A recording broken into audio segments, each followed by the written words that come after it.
Bonjour à tous et bienvenue sur cette chaîne. Donc aujourd'hui je vous parle de quelque chose qui n'a absolument rien à voir avec l'art plastique, le dessin ou objets à fabriquer.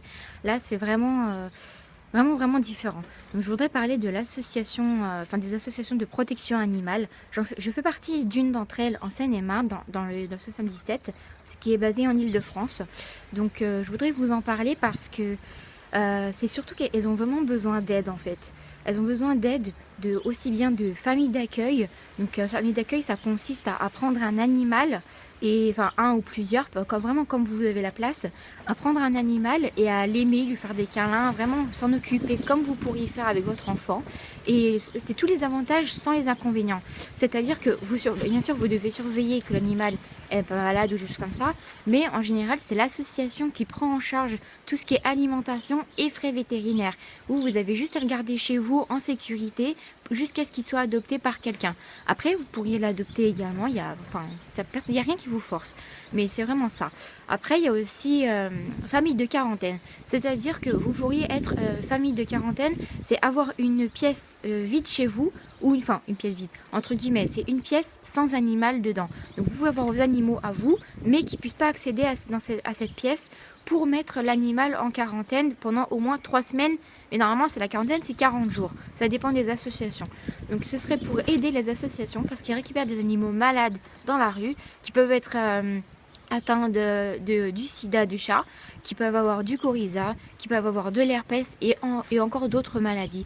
Donc c'est vraiment pour les mettre en quarantaine et pour les isoler de tous les autres animaux possibles. Donc ça peut aider. Vous pouvez aussi faire des dons financiers, des dons alimentaires, des dons d'objets, donc tout ce que vous pourriez ne plus avoir besoin, donc des coussins, des vieilles couvertures, des vieux jouets pour chats, pour chiens, des arbres à chat, des choses comme ça, vraiment tout ce que vous voulez. Donc ça aide les associations et c'est vraiment très important. Quand on voit les animaux qui ne peuvent pas se défendre, qui sont abandonnés juste avant les vacances ou même pendant toute l'année, on retrouve des animaux noyés parce que les gens n'ont pas fait stériliser leurs animaux, ne les ont pas fait identifier, alors que c'est obligatoire l'identification. C'est pas juste ah bah il reste chez moi donc forcément il n'a pas besoin. Non, c'est complètement faux. L'identification est obligatoire. On n'est pas à l'abri d'un animal qui puisse s'échapper de la maison. Donc vraiment, l'identification, faites-le, c'est important si vous avez un animal chez vous. Ben, c'est surtout pour les chiens et les chats, les lapins ou les choses comme ça, je pense que ça n'existe pas. Mais après, c'est à vous de voir, vraiment. Mais surtout, faites-le, parce qu'on retrouve des animaux qui sont identifiés, on peut retrouver les propriétaires. Alors, soit ils sont contents de les retrouver, soit ils font semblant en disant qu'ils les ont perdus, qu'ils se sont échappés, des choses comme ça.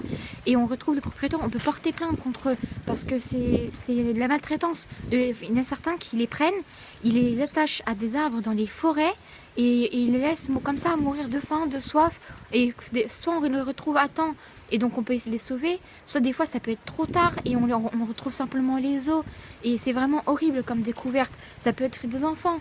Là je vois dans mon association, donc c'est l'association Shana qui est basée dans le Seine-et-Marne. Vous avez toutes les informations là. Elle est aussi sur Facebook, donc n'hésitez pas à aller voir. On a eu une femme qui est passée devant 2 petites filles dans un quartier avec son chien avec son chien qu'elle promenait. Dans ses bras, elle avait un petit chat. Elle a donné le petit chat aux 2 petites filles qu'elle connaissait pas du tout, parce qu'elle n'était pas du quartier.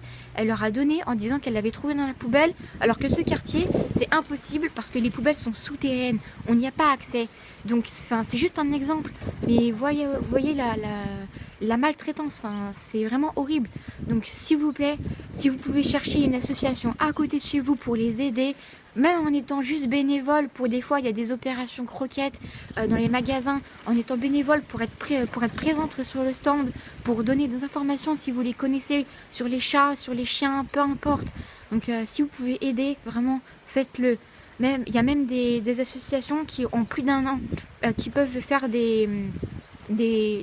un genre de papier pour avoir des réductions sur les impôts. C'est 66% il me semble. Donc il n'y a que les associations de plus de 1 an qui peuvent le faire. Celles qui ont moins d'1 an ne peuvent pas. Mais parce que mon association n'a que 6 mois, donc on ne peut pas encore le faire. Mais ça va pas tarder. Donc surtout n'hésitez pas à aller chercher une association à côté de chez vous pour donner de votre temps. Franchement, ce sera pas perdu, quoi. Les animaux, ils y sont pour rien. Et ils vous le rendront. Ils adorent les câlins. Ils adorent qu'on s'occupe d'eux. Donc voilà. J'espère que ce petit message vous aura touché. et que vous ferez quelque chose d'un peu plus que de vivre dans la société où c'est vraiment que vivre avec c'est tout matérialiste en fait. Donc si vous pouviez vivre avec un petit peu plus de choses que ça, ce serait génial, voilà. Donc je vous souhaite une bonne journée et j'espère que je ne vous ai pas trop embêté. Au revoir.